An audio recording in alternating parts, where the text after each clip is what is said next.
ഈശോയിൽ ഏറ്റവും സ്നേഹം നിറഞ്ഞ മാതാപിതാക്കളെ, പ്രിയ സഹോദരി സഹോദരന്മാരെ, വാത്സല്യമുള്ള കുഞ്ഞുമക്കളെ, ഏഞ്ചൽ മീഡിയയിലേക്ക് അവർക്കും ഹൃദ്യമായ സ്വാഗതം. ഇന്ന് പെസഹ വ്യാഴാഴ്ചയായിട്ട് നമ്മൾ ആഘോഷിക്കുന്ന ദിവസമാണ്. പെസഹ തിരുനാളിൻ്റെ മംഗളങ്ങളെ അവർക്കും സ്നേഹപൂർവ്വം ഈ അവസരത്തിൽ നേരുന്നു. പെസഹ തിരുനാളിൽ നമ്മൾ രണ്ട് കാര്യങ്ങളാണ് ഈശോയുടെ വ്യക്തിപരമായ ജീവിതവുമായി ബന്ധപ്പെട്ട് ധ്യാനിക്കുകയും ചിന്തിക്കുകയും ചെയ്യുക. ഒന്ന്, ഈശോയുടെ വിശുദ്ധ കുർബാന സ്ഥാപനവും. രണ്ട്, ശിഷ്യന്മാരുടെ പാദങ്ങൾ കഴുകിക്കൊണ്ട് വിനയത്തിൻ്റെ മാതൃക കാട്ടിയ വലിയ ഒരു നന്മ പ്രവൃത്തിയും. ഈ രണ്ട് ചിന്തകൾ നമ്മൾ മനസ്സിൽ ധ്യാനിക്കുമ്പോൾ മനസ്സിൽ തട്ടിയ ഏതാനും ചില ചിന്തകൾ നിങ്ങളുമായിട്ട് ഇന്ന ദിവസം പങ്കുവയ്ക്കുവാനായിട്ട് ആഗ്രഹിക്കുകയാണ്. ഒന്നാമത്തെ ചിന്ത ഇപ്രകാരമാണ്: വിശുദ്ധ കുർബാന ഈ ഭൂമിയിൽ ദൈവസ്നേഹത്തിൻ്റെ ഏറ്റവും മൂർത്തിഭാവമായിരുന്നു എന്നുള്ളതാണ്. നമ്മുടെ കർത്താവ് യേശു മിശിഹ നമുക്ക് സമ്മാനമായി നൽകുന്ന വിശുദ്ധ കുർബാന അത് കർത്താവ് ജോലി ചെയ്തുണ്ടാക്കിയതോ അല്ലെങ്കിൽ ഏതെങ്കിലും സ്ഥാപനങ്ങളിൽ നിന്നോ കടയിൽ നിന്നോ സ്വന്തമായി വാങ്ങിയതോ ആയ കാര്യമല്ല, മറിച്ച് സ്വന്തം ജീവിതമാണ് നമുക്ക് വേണ്ടി നൽകിയത്. ഒരിക്കലൊരു വീട്ടിൽ ഒരു അമ്മയും മകനും.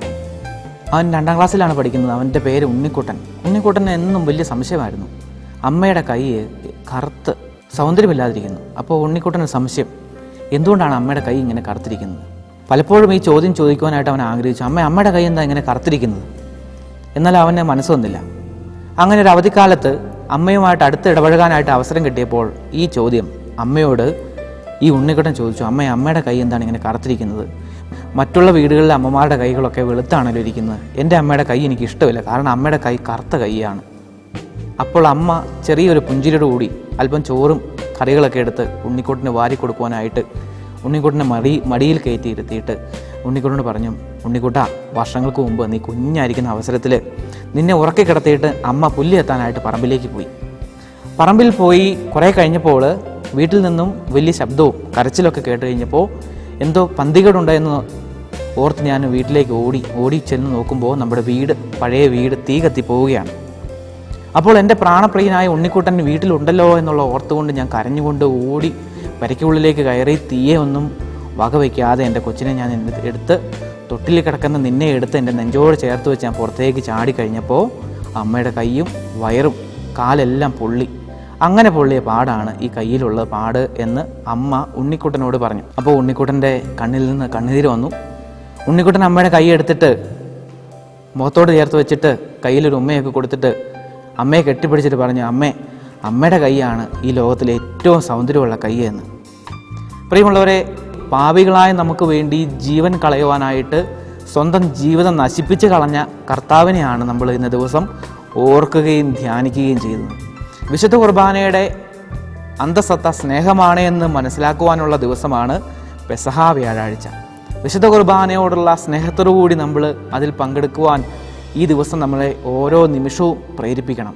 സ്നേഹം കട്ട പിടിച്ച് ഉറച്ചതാണ്, അല്ലെങ്കിൽ ഉറഞ്ഞു കൂടിയതാണ് വിശുദ്ധ കുർബാന എന്ന് മനസ്സിലാക്കുവാൻ ഇന്ന ദിവസം നമുക്ക് പ്രേരണയായിട്ട് തീരണം.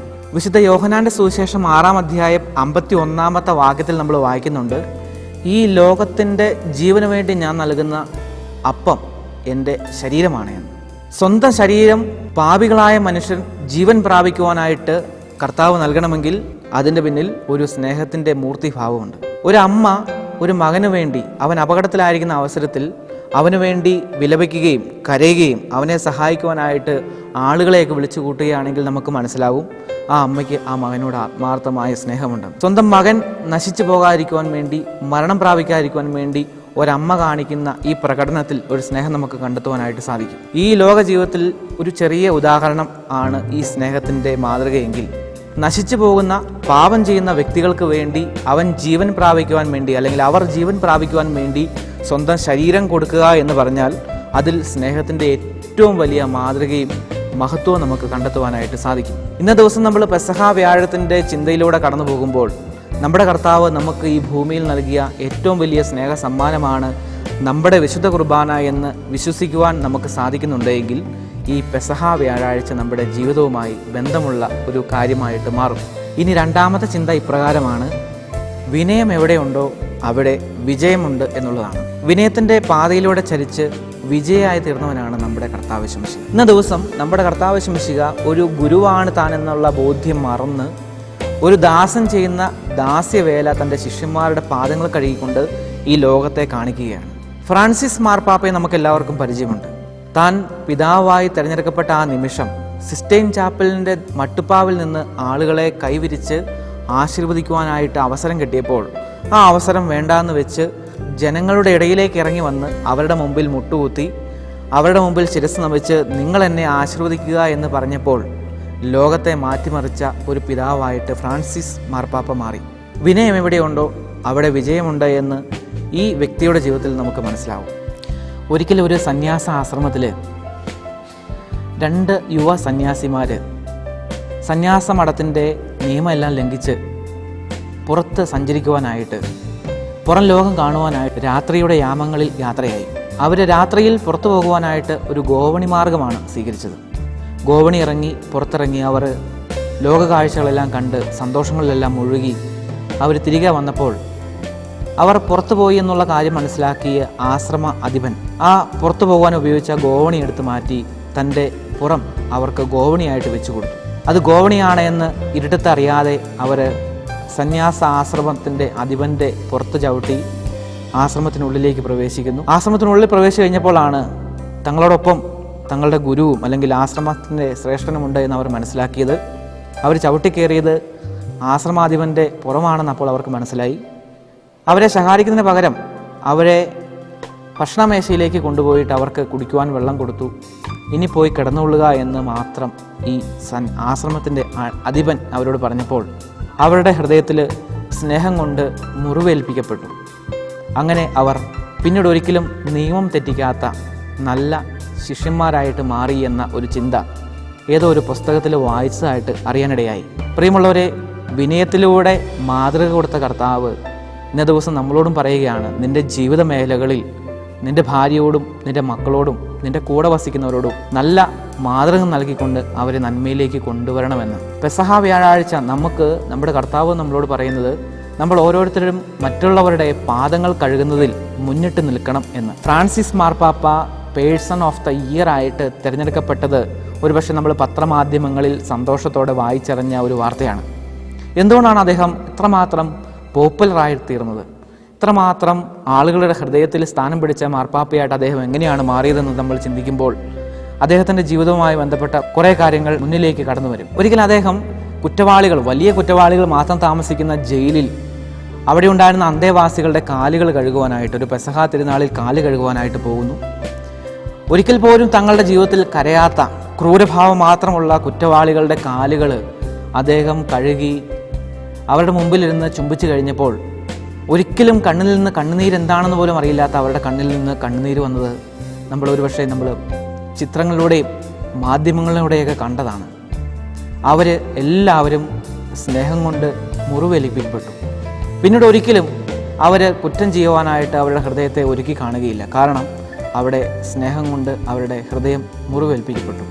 പറയുന്നതും ചെയ്യുന്നതും ഒന്നുപോലെ ഇരിക്കുമ്പോഴാണ് ഒരു സാധാരണ വ്യക്തി ഗുരുവായിട്ട് മാറുക. കർത്താവ് യേശു മിശിഹായുടെ വിനയത്തിൻ്റെ മാതൃക അവൻ്റെ ജീവിതം മുഴുവൻ നമുക്ക് കണ്ടെത്തുവാനായിട്ട് സാധിക്കും. ജനിച്ച അന്ന് മുതൽ മരിക്കുന്ന ഈ നിമിഷം വരെ അവൻ വിനയത്തിൻ്റെ ഭാവം സ്വീകരിച്ച വ്യക്തിയാണ്. ഒരു കന്യകാമഠത്തിൽ ഈശോയുടെ അടുക്കലിരുന്ന് കിട്ടുന്ന സുരക്ഷിതത്വമൊക്കെ ആഗ്രഹിച്ച് അല്ലെങ്കിൽ അതൊക്കെ തേടി തൻ്റെ ജീവിതം ഭംഗിയാക്കാമായിരുന്ന മദർ തെരേസ എന്ന വിശുദ്ധ തെരുവോരങ്ങളിലെ പാവപ്പെട്ടവർക്ക് വേണ്ടി വിനയത്തിൻ്റെ ഭാവം സ്വീകരിച്ച് ഇറങ്ങിക്കഴിഞ്ഞപ്പോൾ അവൾ വിജയിച്ച വ്യക്തിയായിട്ട് മാറി. പ്രിയമുള്ളവരെ, നമ്മൾ പെസഹ വ്യാഴാഴ്ചയായിട്ട് ആഘോഷിക്കുമ്പോൾ ഈ വിനയത്തിൻ്റെ ഭാവം ഉൾക്കൊള്ളുവാനായിട്ട് സാധിച്ചില്ല എങ്കിൽ ഈ പെസഹ വ്യാഴം വെറും ആഘോഷമായിട്ട് ആർഭാടമായിട്ട് മാറും. ഇനി മൂന്നാമതൊരു ചിന്തയുണ്ട്. ഈ 2 ചിന്തകൾ കൂടി ചേർന്ന ഒരു ചിന്തയാണ് മൂന്നാമത്തെ ചിന്ത. വിശുദ്ധ കുർബാനയാണ് വിനയത്തിൻ്റെ ഏറ്റവും വലിയ ഉദാഹരണം. വിനയത്തിൻ്റെ ഏറ്റവും വലിയ മാതൃക നമുക്ക് കണ്ടെത്തുവാനായിട്ട് സാധിക്കുന്നത് നമ്മുടെ വിശുദ്ധ കുർബാനയിലാണ്. കാറ്റിനെയും കടലിനെയും അടക്കി നിർത്തുവാൻ കഴിവുള്ളവൻ അവൻ്റെ സത്ത നഷ്ടപ്പെടാതെ കേവലം അഴുകിത്തീരാമായിരുന്ന ഒരു ഗോതമ്പ് മണിയിൽ നിന്ന് ഉൽപ്പാദിപ്പിക്കപ്പെടുന്ന അപ്പത്തിൽ അടങ്ങിയിരിക്കുന്നു അല്ലെങ്കിൽ വസിക്കുന്നു എന്നുള്ള ചിന്ത ഒരുപക്ഷെ മനുഷ്യബുദ്ധിക്ക് അപ്രാപ്യമായ ഒരു കാര്യമാണ്. വിനയം ശീലിക്കുവാനായിട്ട് നമ്മൾ ഓടിയെത്തേണ്ടത് വിശുദ്ധ കുർബാനയുടെ മുമ്പിലാണ്. ദൈവമായിരുന്നു, പക്ഷേ അവൻ തന്നെ ശൂന്യനാക്കി. വിനയത്തിൻ്റെ ഭാവം തൻ്റെ ജീവിതത്തിൽ ഉടനീളം സ്വീകരിച്ചുകൊണ്ട് വിശുദ്ധ കുർബാനയിലേക്ക് അവൻ കടന്നു വന്നപ്പോൾ വിശുദ്ധ കുർബാന വിനയത്തിൻ്റെ ഏറ്റവും വലിയ ഉദാഹരണമായിട്ട് മാറി. ഇന്ന ദിവസത്തിൻ്റെ മംഗളങ്ങൾ ഏവർക്കും സ്നേഹപൂർവ്വം നേരുന്നു. ദൈവം നമ്മെ എല്ലാവരെയും സമൃദ്ധമായി അനുഗ്രഹിക്കട്ടെ.